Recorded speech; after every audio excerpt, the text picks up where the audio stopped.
जम्मू कश्मीर में 4 साल के बाद फिर से एक बार इतिहास खुद को दोहरा रहा है। प्रदेश प्रशासन ने दरबार मूव की पुरानी और प्रतिष्ठित परंपरा को बहाल करने का फैसला लिया, जो आज से शुरू हो रहा है। यह फैसला उपराज्यपाल मनोज सिन्हा की मंजूरी और मुख्यमंत्री उमर अब्दुल्ला की सहमति के बाद लागू हो चुका है। अब सरकारी दफ्तर और हजारों अधिकारी श्रीनगर से जम्मू की ओर स्थानांतरित हो चुके हैं और कुछ हो रहे हैं।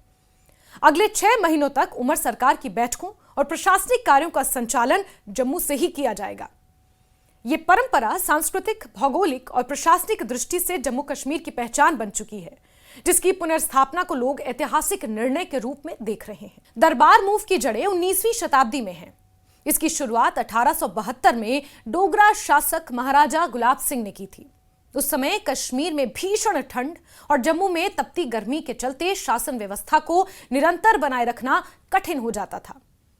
इसलिए महाराजा ने यह व्यवस्था अपनाई कि सर्दियों के 6 महीने यानी कि नवंबर से अप्रैल तक दरबार मूव यानी कि दरबार जम्मू में, और गर्मियों के 6 महीने यानी मई से अक्टूबर तक श्रीनगर में चलेगा। इसे ही दरबार मूव कहा जाता था। इस कदम से न केवल तापमान की समस्या का समाधान हुआ, बल्कि दोनों क्षेत्रों के बीच समान प्रशासनिक ध्यान भी स्थापित हुआ। दरबार मूव के दौरान पूरा प्रशासनिक तंत्र, रिकॉर्ड और अधिकारी 2 स्थानों के बीच स्थानांतरित होते थे, जो समय के साथ एक जीवंत परंपरा बन गया। आज जब यह परंपरा फिर से शुरू की जा रही है, तो इसकी प्रासंगिकता पर पुनर्विचार स्वाभाविक है। 2019 में जम्मू कश्मीर के पुनर्गठन अधिनियम के तहत राज्य का दर्जा समाप्त कर दिया गया था और इसे 2 केंद्र शासित प्रदेशों जम्मू कश्मीर और लेह लद्दाख में विभाजित कर दिया गया। इस प्रशासनिक सुधार प्रक्रिया के तहत जून 2021 में उपराज्यपाल मनोज सिन्हा ने दरबार मूव की प्रथा बंद करने का निर्णय लिया। उस समय यह कहा गया कि आधुनिक डिजिटल शासन के दौर में फाइलों और अधिकारियों का भौतिक स्थानांतरण अनावश्यक खर्च बढ़ा रहा है।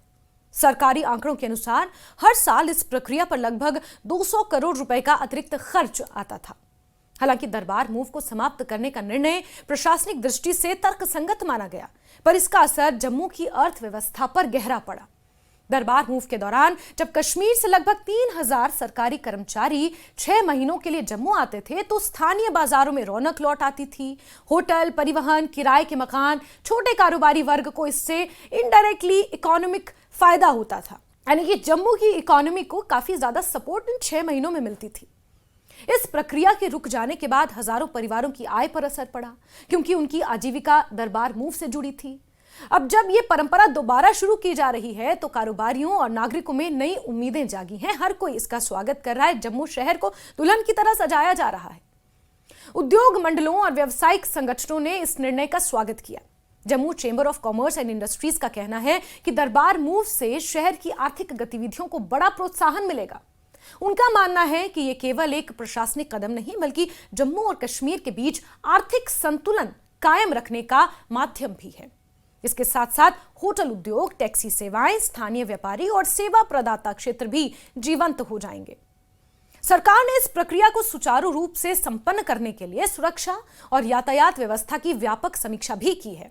पुलिस महानिरीक्षक वीके बेडी ने निर्देश दिए हैं कि काजीगुंड, बनिहाल, रामबन, उधमपुर जैसे संवेदनशील रास्तों पर सुरक्षा को बढ़ाया जाए। गश्त, नाके और रात्रिकालीन जांच को मजबूत करने के साथ साथ अतिरिक्त त्वरित प्रतिक्रिया दल यानी कि क्विक रिस्पांस टीम तैनात की जाए। महत्वपूर्ण मार्गों पर सीसीटीवी निगरानी और ड्रोन पेट्रोलिंग की व्यवस्था की जा रही है, ताकि कर्मचारियों का स्थानांतरण सुरक्षित और समयबद्ध ढंग से हो सके। राजनीतिक दृष्टि से देखें तो दरबार मूव की बहाली एक प्रतीकात्मक और रणनीतिक कदम भी है। नेशनल कॉन्फ्रेंस, जिसके नेतृत्व में यह निर्णय लिया गया, उसने अपने चुनावी घोषणा पत्र में इस परंपरा को फिर से बहाल करने का वायदा किया था। मुख्यमंत्री उमर अब्दुल्ला ने कहा कि दरबार मूव राज्य की साझा सांस्कृतिक पहचान का प्रतीक है और इसे संरक्षित करना ऐतिहासिक जिम्मेदारी है। उन्होंने कहा कि यह परंपरा दर्शाती है कि जम्मू और कश्मीर प्रशासनिक रूप से समान है और यह राजनीतिक असंतुलन को दूर करता है। पूर्व सरकारों की नीतियों से तुलना की जाए तो पीडीपी बीजेपी गठबंधन सरकार, जो 2014 के बाद 2018 के दौरान रही थी, इस परंपरा को बनाए रखा गया था। हालांकि कई अफसरों और वित्त विभाग ने इसकी लागत पर चिंता जरूर व्यक्त की थी। तब भी यह तर्क दिया गया था कि डिजिटल शासन के दौर में भौतिक फाइलें ट्रांसफर करना इसकी जरूरत नहीं है। लेकिन नेशनल कॉन्फ्रेंस का सदैव मानना रहा है कि दरबार मूव केवल प्रशासनिक प्रक्रिया नहीं बल्कि राज्य की सामूहिक विरासत है जो दोनों क्षेत्रों के बीच विश्वास और सहयोग कायम रखने में मदद करती है। वहीं आर्थिक विश्लेषकों का कहना है कि इस बार सरकार अगर दरबार मूव की लागत कम करना चाहती है तो उसे पुराने ढर्रे से बाहर निकलकर डिजिटल रिकॉर्ड ट्रांसफर और कॉम्पैक्ट मोबिलिटी नीति अपनानी होगी। इससे यात्रा और आवास पर होने वाला खर्च कुछ हद तक घटाया जा सकता है। इसके साथ ही पर्यावरणीय दृष्टि से कम प्रदूषण वाले वाहनों का इस्तेमाल, इलेक्ट्रॉनिक फाइलिंग सिस्टम, साइबर सुरक्षा उपायों को भी प्राथमिकता दी जा सकती है ताकि आधुनिकता और परंपरा दोनों का संतुलन बना रहे। वहीं कई नागरिकों और सामाजिक संगठनों ने इस निर्णय को प्रदेश की साझा पहचान की वापसी बताया है। उनका कहना है कि दरबार मूव बंद होने से जम्मू और श्रीनगर के बीच भावनात्मक दूरी बढ़ी थी, जिसे अब एक बार फिर से कम किया जा सकेगा।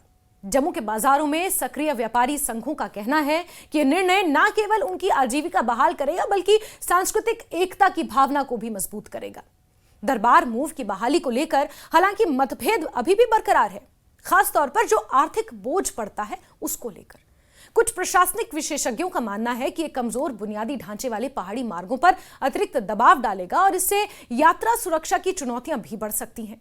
वहीं इसके समर्थक कहते हैं कि सरकार द्वारा सुरक्षा व्यवस्था और बुनियादी सुविधाओं को लेकर की गई तैयारियां संतोषजनक हैं और ये परंपरा पुनः प्रदेश में भरोसा और सहयोग का वातावरण बनाएगी। दरबार मूव का ये पुनर्जागरण आखिरकार उस इतिहास को फिर से जीवंत कर रहा है जो एक सदी से अधिक समय तक जम्मू कश्मीर की पहचान बना रहा। यह निर्णय भले ही आर्थिक दृष्टि से महंगा हो, लेकिन राजनीतिक, सांस्कृतिक और भावनात्मक रूप से एक ऐसा कदम है जो दो क्षेत्रों के बीच संतुलन और साझा शासन की परंपरा को फिर से स्थापित करेगा। जम्मू के होटल पहले से बुक हो चुके हैं, बाजारों में खरीदारों की भीड़ लगने लगी है, दुकानदारों के चेहरों पर मुस्कुराहट लौट आई है, कर्मचारी अपने परिवारों के साथ नए कार्यस्थलों पर पहुंच रहे हैं।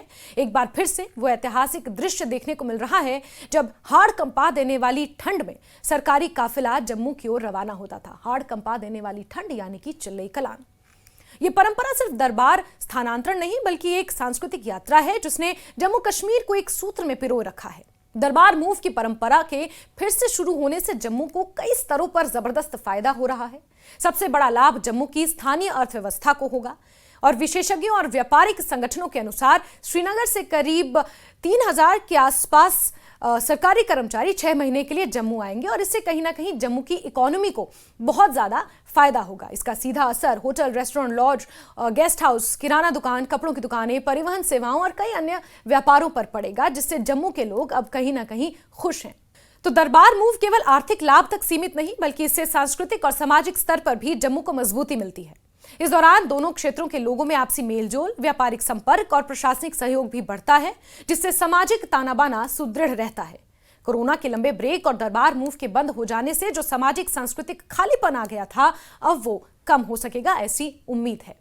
कुल मिलाकर दरबार मूव की परंपरा की बहाली जम्मू के लिए आर्थिक बूस्टर, सामाजिक हर्ष और सांस्कृतिक संचार का जरिया है, जिससे न सिर्फ कारोबार को नई रफ्तार मिलेगी बल्कि शहर के हर नागरिक को सीधा या अप्रत्यक्ष लाभ होगा।